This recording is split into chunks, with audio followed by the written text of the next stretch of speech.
আসসালামু আলাইকুম। আমি চাঁদদানি পিতল্লা মাজার শরীফ থেকে বলছি।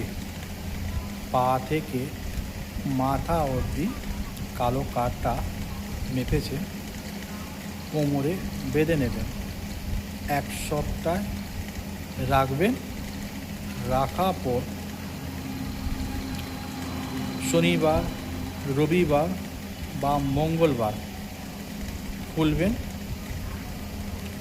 খোলার পর দু হাতে নখ, দু পায়ে নখ কেটে নেবেন।